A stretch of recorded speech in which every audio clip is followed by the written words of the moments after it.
오늘은 어린이 주일입니다. 우리 각 가정에서 가장 큰 보물이 무엇이냐고 할 때에 두말할 것 없이 우리 자녀들이라고 말할 것입니다. 한번 물어봅시다. 자녀가 더 귀합니까? 부모가 더 귀합니까? 여러분 중심에 어떻게 생각하고 계십니까? 자녀가 더 중요해요? 부모가 더 중요해요? 물에 두 분이 빠졌는데 하나밖에 건질 수 없다면 누구 건지겠어요? 곤란하지요?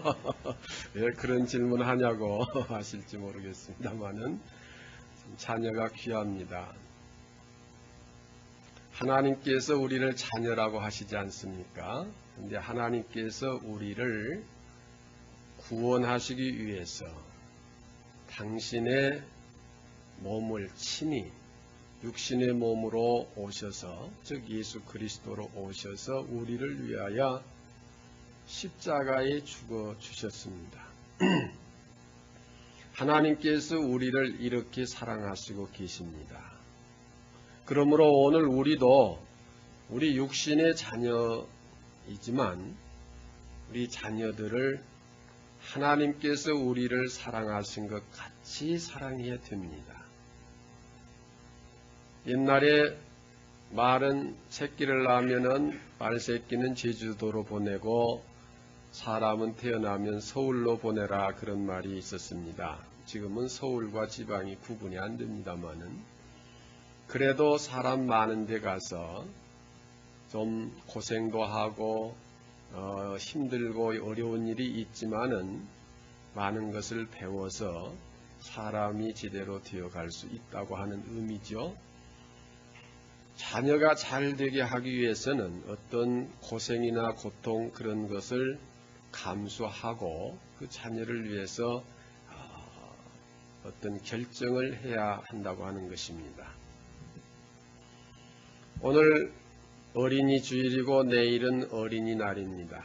아마 어린이가 있는 가정에서는 모두 무슨 어떤 특별한 장소에 가서 놀이기구를 이용해서 놀게 한다든지, 좋은 선물을 사준다든지, 좋은 음식을 사준다든지 아마 그럴 거예요. 참 옛날에 어린이날에는 저희들 선물이란 거 받아본 적이 없는데 요즘은 아무리 가난하고 어려워도 당장 굶어 죽게 생겨도 아마 애들 선물은 사줄 것 같아요. 그런데 선물을 사더라도 그냥 총 쏘아서 사람 죽이는 그런 흉기, 또 칼, 이런 것은 좀 피했으면 좋겠어요. 죄는 모양이라도 버리라 했는데 그 총을 막 쏘는 거 사람 죽이는 일인데 그 어려서부터 사람 죽이는 장난을 하고 자라면은 커서 뭐가 되겠어요. 그러니까 우리 장난감을 사주더라도 좀 그런 면은 피하는 게 좋겠다. 이렇게 곁들여 좀 말씀을 드립니다. 선물을 사주는 거, 좋은 음식을 먹이는 것, 좋은 데 데려가서 구경시켜주는 거 다 좋습니다만은 우리가 어린이 주일을 기해서 특별히 한 번 더 깊이 생각해야 할 것은 우리 어린이들을 건강하게, 영육간에 건강하게 길러야 되겠다고 하는 것입니다.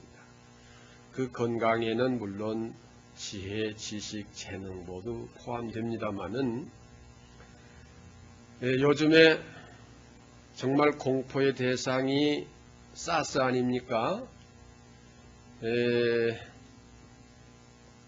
그 원인을 규명할 수도 없고 그 균을 잘 볼 수도 없고 치료약이 없고 어떤 대책이 없어요. 지금 어떻게 할 길이 없어요. 이제 날씨가 더워지면은 그게 수그러진다고 해서 그저 여름을 기다리는 정도, 그거밖에는 없고 저 입에다 마스크 쓰고 다니고 뭐 그 지역에 여행을 금지하고 또 열이 나면 좀 격리를 해서 관찰을 하고 그 정도 하지만은 근본적으로 치료를 할 수 없는 참 무서운 병이고 심각한 문제입니다. 자, 이 전쟁이 일어나서 사람이 죽고 파괴되고 하는 것도 우리가 재난이라고 하지만은 이 사스라고 하는 질병으로 인해서 되어지는 것도 그 이상의 큰 재난이 아닐 수가 없어요.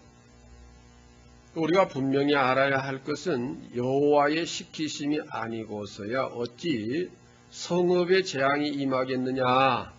아모스 선지자를 통해서 하신 말씀과 같이 이 되어지는 일들이 결코 누구의 실수나 우연이나 저절로 되어진 것이라고 우리는 봐서는 안 돼. 하나님께서 분명히 어떠한 뜻이 있으셔서 무슨 원인으로 또는 무슨 목적으로 이러한 일을 하신다고 하는 것입니다. 자, 이러한 그 현실을 바라보면서 오늘 어린이 주일에 과연 우리가 우리 자녀들을 어떻게 기를 것인가 한번 깊이 생각할 수 있는 시간이 되어야 할 것입니다. 이 어린이들을 어려서부터 잘 교육을 시켜야 돼요. 그래서 오늘 제목을 자녀들을 사스로부터 예방하자 이렇게 표현했는데 참 주보를 관심 있게 보신 분은 오늘 제목은 좀 이상하다 그렇게 느끼신 분도 계실 거예요. 사스로부터 예방하려고 하면 보건당국에서나 할 일이고 병원에서 할 일이고 의료진들이 할 일이지 목사가 뭘 안다고 지 몸 하나도 잘 못 간추리면서 무슨 의학적인 이야기를 하려고 하는가 그렇게 생각할지도 모르겠어요. 그러나 이제 이 현재 전 세계적으로 유행하고 있는 그 사스보다도 더 무섭고 심각한 사스가 뭐냐? 죄악의 사스입니다. 우리는 이 죄악의 사스로부터 자녀들을 보호하고 예방하는 삶을 철저히 해야 할 것입니다. 한번 사스에 걸리면 치료의 길이 없잖아요. 대책이 없잖아요. 결국 죽고 마는 그런 무서운 질병인 것처럼 죄의 싹은 사망이라고 그랬어요. 죄는 우리에게 파멸을 가져오고 사망을 가져오는 것입니다. 그렇기 때문에 우리가 이 죄로부터 멀리하는 삶을 살 때에 참 평안과 기쁨을 누릴 수가 있어요. 오늘 본문의 말씀을 우리 잘 한번 묵상을 해보십시다. 허물의 사함을 얻고 그 죄의 가리움을 받은 자는 복이 있도다. 로또 복권에 당첨된 자가 복이 있도다가 아니에요. 죄 사함을 받은 자, 즉 죄를 멀리하고 의롭게 되어진 자가 복이 있다고 하는 것입니다. 여호와께 정죄를 당치 않은 자는 복이 있도다. 내가 토설지 아니할 때에 종일 신음함으로 내 뼈가 쇠하였도다.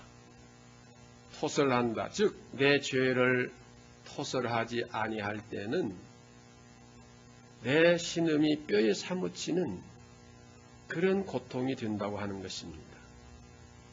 여러분 어떤 교통사고를 당했을 때에 가서 엑스레이를 찍어봅니다. 다행히도 뼈는 괜찮다. 겉은 찢어지고 상처 나서 피가 나고 했지만은 뼈가 상하지 않아서 다행이다. 그렇게 표현을 하죠. 다시 말하면 중병이라고 하는 것은 뼈까지 손상이 된 것을 말함입니다. 여기 종일 신음함으로 내 뼈가 쇠하였도다고 하는 것은 고통의 극치를 표현한 것입니다. 어느 때 그런 결과가 오느냐? 죄를 해결하지 못했을 때에 이러한 결과가 온다고 하는 것입니다. 주의 손이 주야로 나를 누르시오니 내 진액이 화하여 여름 가물에 마름같이 되었나이다. 내가 이르기를 내 허물을 여호와께 자복하리라 하고 주께 내 죄를 아뢰고 내 죄악을 숨기지 아니하였더니 곧 주께서 내 죄의 악을 사하셨나이다. 자, 죄를 사하신 후의 모습이 나온 이로 인하여 무릇 경건한 자는 주를 만날 기회를 타서 주께 기도할지라 진실로 홍수가 범람할지라도 저에게 미치지 못하리이다. 이 공기 중에는 여러 가지 병균이 많이 포함되어 있습니다. 예를 든다면은 결핵균이 있다고 봅시다. 건강하지 못할 때는 숲속에 가서 요양을 해도 결핵에 걸리기 쉬워요. 그러나 건강한 사람은 결핵 환자들을 격리해 놓고 치료하는 그 속에 들어가서 일을 해도 결핵에 안 걸릴 수 있어요. 안 걸려요. 건강하면. 오늘 우리가 이 죄가 홍수처럼 범람하는 이 시대에 어떠한 영적 건강을 유지하고 살아야 할 것인가? 대단히 심각한 문제입니다. 금이라고 하는 것은 아무리 습기가 많은 곳이나 염분이 있는 곳에 아무리 오래 놔두어도 그 색깔이 변하지 않습니다. 그러나 일반 쇠붙이는 오래 두면은 아무리 건조하게 간수를 잘 한다고 해도 시간이 지나면 녹이 슬고 그 녹이 심해지면은 그것이 이제 부식돼서 없어져 가고 마는 거예요. 오늘 이 세상이 아무리 악하다 할지라도 우리가 어떤 영적 건강 상태를 유지하면 그 죄와 상관없이 우리는 의로운 삶을 살아갈 수가 있는 것입니다. 그런데 그 어떤 건강이라고 하는 것이 무엇이냐 하면은 우리 한국에 그런 말이 있지 않습니까? 3살 버릇이 80살까지 간다고 하는 말이 있고 또 한의사들 하는 말은 3살 이전에 어릴 때에 그 체질에 잘 맞춰서 보약 3첩만 잘 먹이면은 평생 병치레 안 한다. 이렇게도 말을 합니다. 다시 말하면은 이 어렸을 때의 믿음을 온전히 넣어주면은 그가 일평생 살아가면서 이 세상이 아무리 변하고 아무리 요란하고 이 세상이 변질되어 간다고 할지라도 거기 물들지 아니하고 믿음을 굳게 지키고 하나님 앞에 경건하게 살아갈 수 있고 홍수가 범람할지라도 거기 미치지 못하는 그런 하나님의 은혜가 함께 하는 것입니다.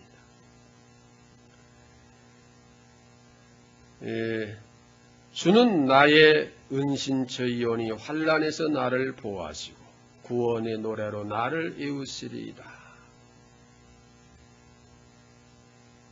죄를 회개하고 하나님 앞에 경건하게 의롭게 살아가는 자에게는 이와 같은 은혜를 베푸신다고 하는 것입니다.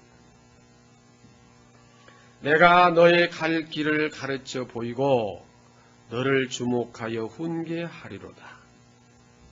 우리의 길을 보여주시고 그 갈 길을 인도해 주시며 우리에게 훈계의 말씀을 주셔서 때에 따라 상황에 따라 우리를 인도하시는 하나님의 말씀이 우리에게 그치지 않고 들려온다고 하는 것입니다. 의로운 자에게 즉 죄를 멀리한 자에게 이와 같은 하나님의 은혜가 주어진다고 하는 것입니다.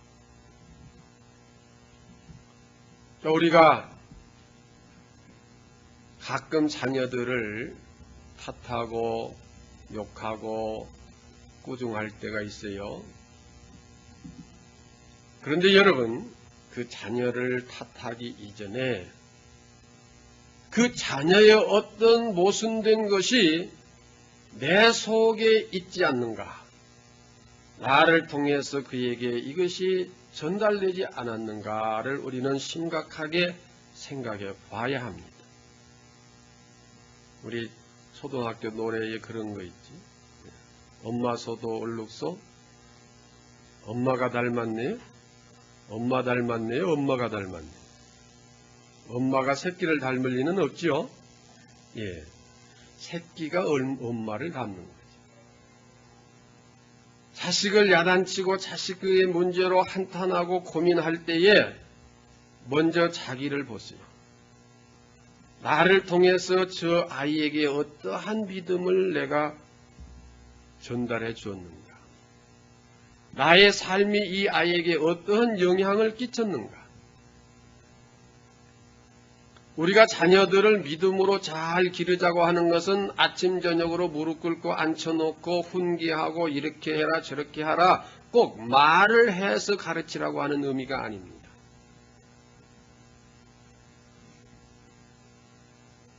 부모가 그러한 삶으로서 본이 보여져야 되는 거예요. 그럴 때에 자녀가 그 부모의 삶을 보고 자라게 되는 것이고 그 부모의 믿음이 자녀에게 전수되어지는 것입니다. 자녀를 탓하기 이전에 자녀를 내가 이렇게 저렇게 교육해야겠다고 하는 그런 믿음의 기준을 다 자신의 삶으로 가져야 되는 것입니다.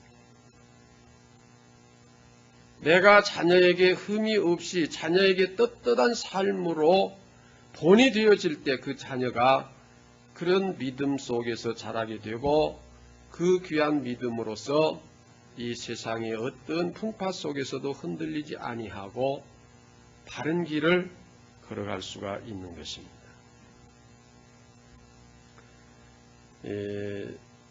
주전 4세기 때는 죄를 지으면 그 죄인을 잡아다가 노예 배에다가 갖다 놓고 일을 시켰다고 그래요. 한 번은 알렉산더 대왕이 그 배를 이제 순찰하게 되었는데 이 죄수들이 다 각기 나와서 왕이시여 나는 억울합니다. 나는 절대 죄를 진 일이 없습니다. 나는 억울하게 끌려왔습니다. 모두가 다 그래요. 근데 한 사람은 고개를 떨구고 전혀 말이 없어요. 너는 무슨 죄를 졌기에 그렇게 여기 끌려왔는가? 이 사람이 저는 정말 죽을 죄를 졌습니다. 저는 죄인입니다. 저는 죽어 마땅한 사람입니다. 그러면서 고개를 들지 못해. 그러니까 왕이 뭐라고 했냐? 아니 이렇게 흉악한 죄인을 이렇게 악한 놈을 이렇게 많은 의로운 의인들 틈에 두어서 되겠느냐? 해서 그 죄인을 석방시켰답니다. 내일쯤 가야 이해가 되겠지. 지금 얼른 이해가 안 되면. 우리가 하나님 앞에서 내가 죄인입니다고 하는 고백이 있을 때에 의롭게 되어지는 거예요. 그런데 우리가 평소에 우리 자신에 대한 그 감정이 내가 남달리 특별하게 내 잘못한 게 없지 않느냐. 내가 남의 걸 훔친 적이 있는가, 남의 집 담을 뛰어넘은 일이 있는가, 무슨 내가 직장에서 부정행위를 해서 착취를 한 일이 있는가, 누구를 사기친 일이 있는가, 내가 싸운 일이 있는가, 다툰 일이 있는가, 내가 무슨 악한 마음을 내가 가져본 일이 있는가, 나 죄 없다. 이 정도 살면 내 의인이지. 내가 무슨 죄가 있느냐. 우리가 그렇게 생각할 수도 있죠. 또 그런 사람들이 많이 있죠. 그러나 죄인은 자기가 죄인이라고 느끼질 못해요. 왜냐하면 그 지은 죄가 그 당연한 것으로 알기 때문에. 그러나 하나님 앞에 겸손한 자는, 즉 의로운 자는 모두가 죄예요. 모두가 내가 하나님 앞에 죄예요. 감히 나는 머리를 들 수 없는 죄인입니다. 그러니까 죄인들은 다 교회에 모였어요. 그렇죠? 세상에 가서 자기가 죄인이라고 하는 사람 어디 있어요? 여러분 기도할 때마다 주여 이 죄인이 하고 반드시 죄인이란 말이 기도할 때 반드시 들어갈 거예요. 경찰들은 뭐 하는지 몰라요. 죄인 잡으려면 여기 와야 하는데. 우리가 그것이 형식적인 표현이 아니라 진심으로 하나님 앞에서 내가 죄인임을 고백할 때에 하나님은 내 죄를 사하시고 나를 의롭다고 하시는 것입니다.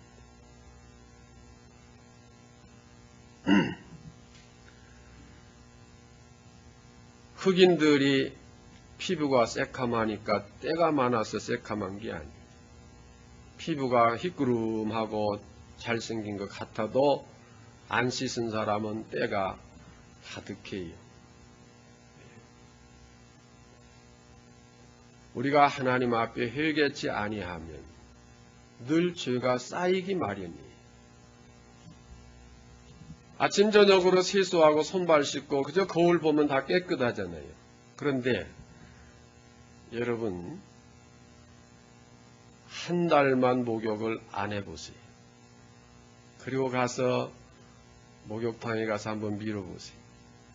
난리 나요. 목욕탕. 하수도 메워졌다고. 겉으로는 그냥 깨끗하게 보이지만 보이지 않은 속에 때가 가득한 것입니다. 작년 부흥회 때 나는 회개 다 했어. 그 후에 나 한 번도 주일 빠진 적 없고 그 후에 한 번도 11조 때 먹어본 일이 없고 그 후에 누구하고 말다툼 해본 적이 없어. 나는 그때 회개 다 했고 지금 아무 죄가 없다. 그럴지 몰라요.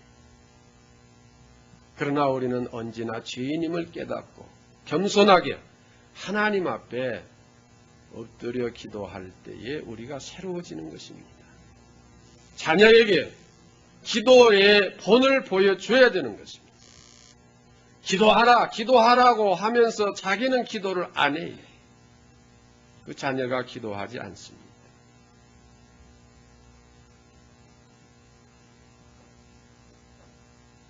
오늘 말씀에 보면은 내가 이르기를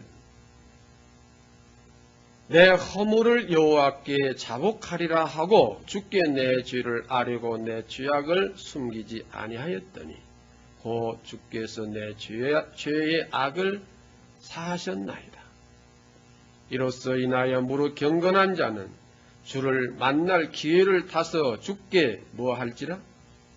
기도할지라 그랬습니다.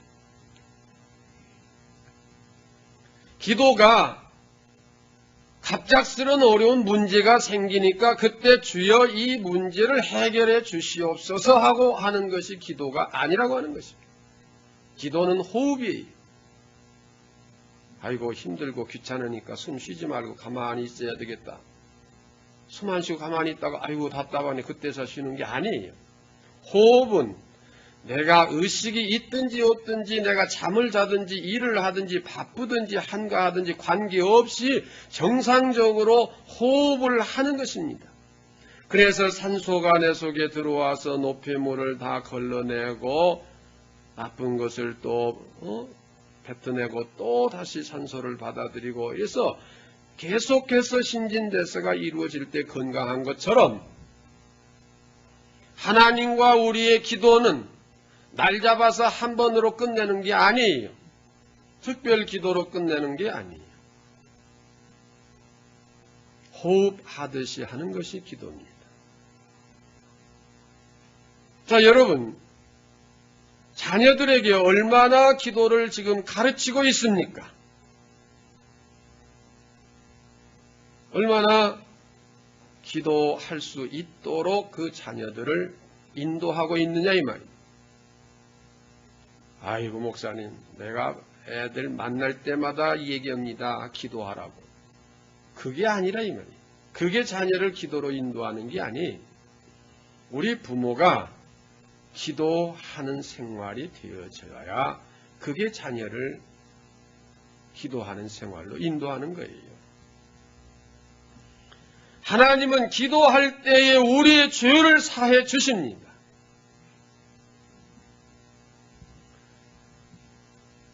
여러분,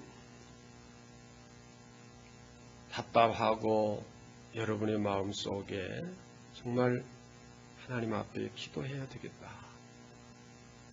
나 하나만의 기도로서 이게 안 되겠고 내가 정말 목사님께 기도를 받아야 되겠다. 그런 마음이 있을 때 여러분, 기도를 요청하십시오. 또 자녀를 데리고 와서 기도를 받으십시오. 이 기도를 통해서 하나님은 역사를 하십니다. 우리의 죄를 사해 주십니다.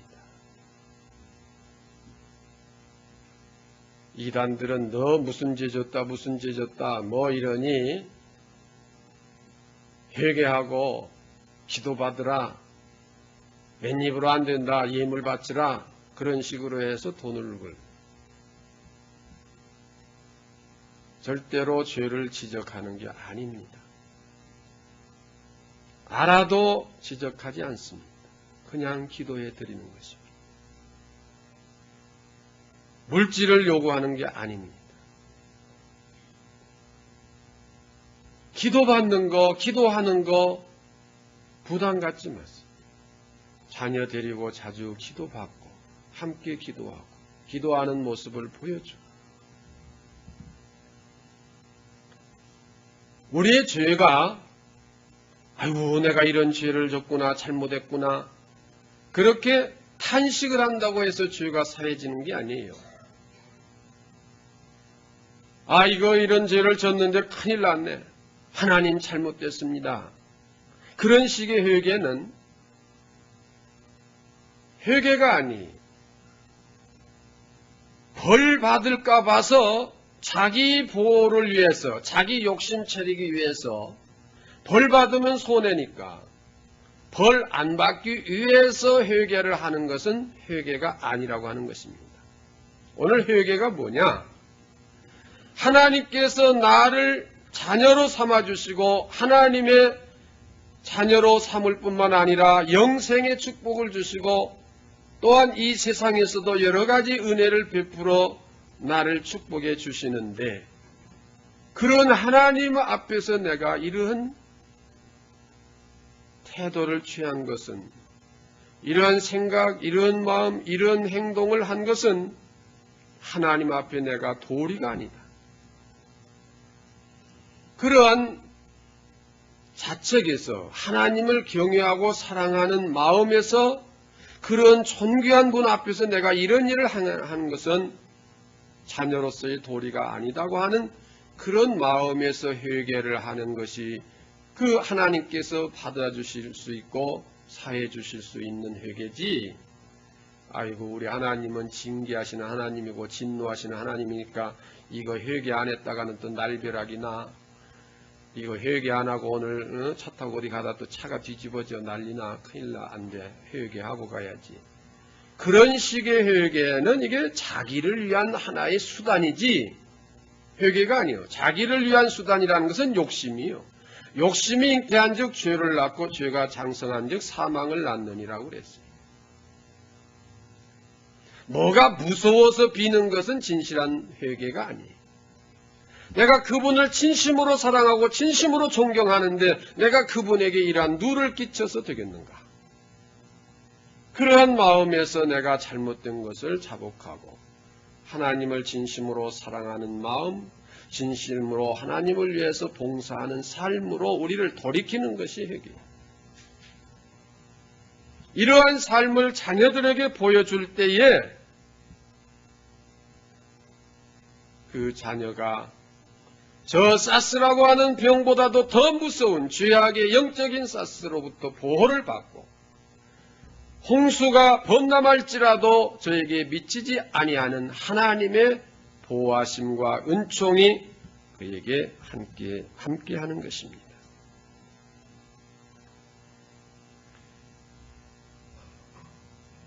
여러분, 우리가 도둑질을 안 했다, 살인을 안 했다, 간음을 안 했다, 사기를 치지 않았다, 그래서 의인이 아니에요. 하나님의 자녀가 됐기 때문에 의인. 하나님의 자녀가 됐기 때문에 은혜로 말미암아 의인이 된 거예요. 이제 하나님의 자녀가 됐으면 자녀의 도리를 해야 되는 거예요. 성경은 분명하게 우리에게 가르칩니다. 형제를 미워하면 이미 살인한 죄라고 그랬어요.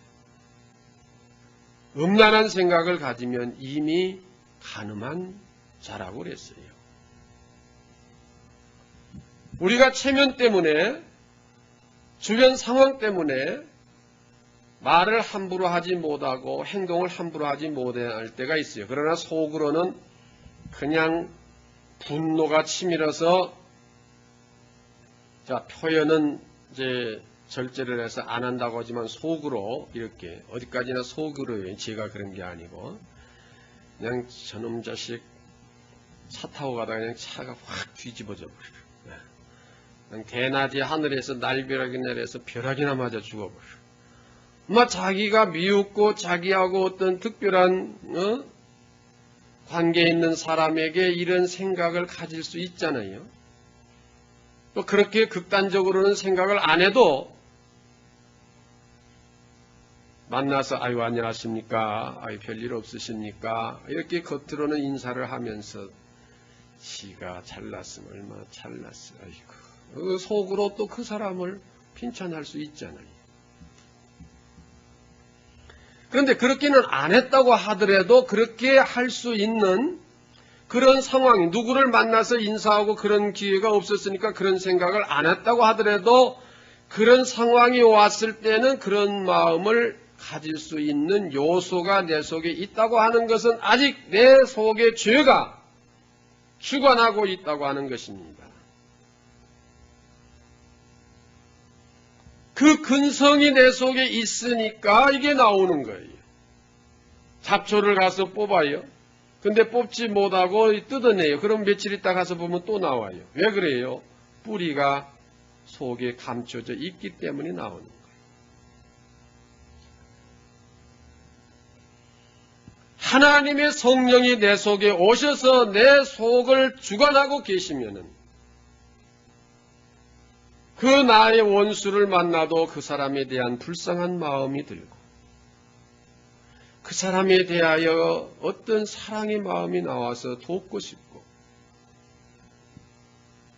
그런 저절로 그런 마음이 나오지, 원수를 만났다고 해서 아이고 이 원수 그냥 내 손으로 어떻게 할 수는 없지만은 날벼락이 떨어져서 그냥 어떻게 되어버리라고 하는 그런 마음을 가질 수가 있다 이 말. 제가 누구라고 이렇게 지적은 할 수 없고 또 그렇게 기억도 못하고 있습니다만은 우리 성도들이 간혹 그래요. 아무 이해관계 없이 그냥 앉아서 얘기하다 보면 아이고 아무개 집사 그 꼬라지가 또 잘난 체는 혼자다 해 어찌고 그 남의 어떤 허물 이야기를 해요. 그리고 한지도 몰라, 또 가책도 몰라요. 잊어버렸어요. 그냥 서슴없이 또 그렇게 해요. 그게 이제 우리만 그런 게 아니고 다 그래요. 저쪽 교회, 우리 교회 말고 또 이쪽 교회. 그런데 그게 우리 속에 그런 근성이 자리 잡고 있기 때문이에요. 그런데 오늘 어린이 주일입니다. 어린이들의 속에서 이걸 뽑아내줘야 돼.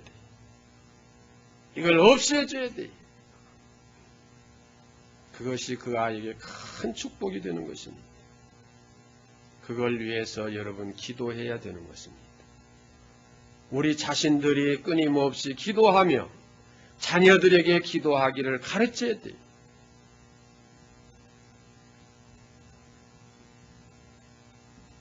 기도하는 법을 가르쳐야 돼요. 성경 읽는 법을 가르쳐야 돼요. 주일 지키는 법을 가르쳐야 돼요.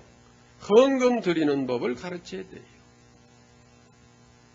저는 부모에게 주일 잘 지키라, 헌금 잘 드리라 말을 들어보지 않았어요. 그러나 농사를 지면 제일 좋은 그릇에다 제일 먼저 나오는 곡식을 헌물을 떼서 같이 교회로 지고 가고, 집에 안 들리고 교회로 지고 가고, 주일이 되면은 아무리 어려운 일이 생겨도 다 제치고 그저 교회로 가고, 그냥 그러한 생활 속에 같이 따라서 그냥 되어진 거예요. 우리 아들이 콩쿠르에 입상을 해서 상금을 우리 돈으로 약 100만 원을 받았다고 그래요. 야, 너 상금 그 100만 원 어디 쓸래? 제일 먼저 11조 떼고 감사헌금 드리고, 이번에 우리 담임 그 학장님이 참 많이 애쓰셨는데 선물 하나 사드리려고 합니다. 그리고 내가 먼저 너 11조 먼저 떼라 그런 말 하지 않습니다. 지가 먼저 그렇게 해요. 그게 얼마나 내게는 기쁨인지 몰라요.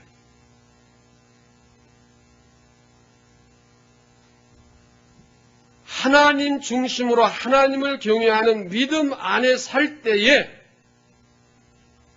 이 세상의 어떠한 죄악과 어떤 환난과 어떤 고난 속에서도 우리가 보함을 받고 참 평안과 감사와 기쁨이 넘치는 삶을 살아가게 되는 것입니다.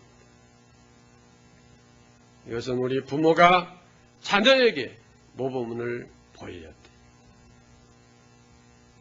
좋은 것 먹이고 좋은 것 사주고 돈 많이 들여서 가르치는 거 물론 좋아요. 그러나 그보다 앞서서 하나님을 경외하는 믿음을 가르치세요. 말로 가르치지 말고 행동으로 가르쳐주세요. 아이들이 무슨 11조 드릴 돈이 어디가 있겠어요. 그러나 아이들 데려다 놓고, 야, 아빠가 받은 봉급이 얼마인데 이 11조를 떼려면 계산을 해서 얼마가 나오냐? 두들겨 보더니 얼마인데요? 그게 그 아이에게 하나의 교육. 부모가 계산할 줄 몰라서 물어보는 게 아니에요. 야, 이 봉투에 있는 돈 중에서 11조를 제일 새 돈으로 좀 골라라. 그것도 교육. 신앙의 교육. 저희 어릴 때는 그 세배를 해서 세뱃돈 생기는 게 제일 유일한 수입이었어요. 뭐 저희 자랄 때 돈 어디서 생길 일이 없었어요. 그래도 누가 뭐라고 하기 전에 제일 먼저 11조 뗀다고 하는 거, 세뱃돈에서. 예. 그것이 기억에 역력합니다.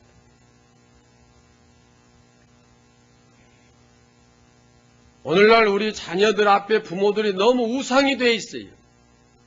그냥 자녀들이 하자는 대로 다 해버려요. 좋든 나쁘든. 돈이 들어가든 말든. 그 아이를 잘 기른다고 하는 면은 좋지만은, 그러나 무엇보다도 믿음을 넣어줄 수 있는 부모가 되어져야 합니다. 저는 자주 말합니다만 우리 부모로부터 최후 받은 게 고구마 한 자루예요. 그거 지고 초등학교 졸업하고 객지로 나왔어요. 그거 고구마 한 자루 친척 집에 뇌물로 갖다 주고 나 좀 그 공장에 일할 수 있게 해달라. 월급 달란 게 아니라 밥만 먹고 지낼 수 있게 해달라. 그게 부모로부터 받은 마지막의 유산이. 그러나 오늘날 온 천하를 주고도 바꿀 수 없는 귀한 이 보물을 내게 물려주셨다고 하는 것. 얼마나 감사한 일인지. 나는 우리 아이가 외국에서 오면은 제일 먼저 우리 부모님 산소로 먼저 데리고 갑니다. 그래서 우리 가정의 믿음은 선조로부터 이렇게 내려왔는데 너희 할아버지 할머니가 이러이런 분이었고 또 징조 할아버지 할머니가 이런 분이었고 그 현장에 가서 그 신앙의 교육을 먼저 시킵니다. 안 믿는 사람들처럼 거기 가서 음식을 놓고 절하고 그런 거 없어요. 그냥 한번 쓱 둘러보고 함께 한번 기도하고 저 이러이러한 분이다. 그리고 그냥 와요. 우리가 죽은 후에 무덤에서도 자손들에게 교육할 수 있는 믿음을 지키다가 가야 돼요. 그게 자녀들에게 물려줄 수 있는 유일한 보배예요. 이보다 더 귀한 게 없어요. 저는 또 가끔 혼자 그렇게 합니다. 내가 어떠한 일에 지쳐있고 낭망이 되고 그런다면 그냥 혼자 운전하고 부모님 산소로 찾아가요. 가서 그 산소를 둘러보면서 옛날 부모님의 그 믿음을 회상하면서 내가 새 힘을 얻고 또 돌아오고 그래요. 이렇게 값진 것을 부모로부터 우리가 물려받았고 또 우리 자신들도 우리 자녀들에게 이 믿음을 물려줘야지 돈 그거 물려주는 거 쓰자고 보면은 그거 며칠 사이에 다 없어질 수도 있는 거예요. 영원히 보물로 간직할 수 있는 이 믿음을 자녀들에게 물려줘야 돼요. 그래서 여러분 기도하는 모범을 보여주세요. 하나님 앞에 봉사하는 모범을 보여주세요. 말씀을 사모하고 말씀을 읽고 묵상하는 것을 보여주세요. 이러한 부모가 되어질 때 어린이들을 진심으로 사랑하는 것이고 이 죄악의 사스라고 하는 엄청난 무서운 이 죄악으로부터 자녀들을 보호하고 건전하게 축복의 자녀로 만드는 것입니다. 이 축복이 여러분 가정 위에 함께 하시기를 주의 이름으로 축원합니다.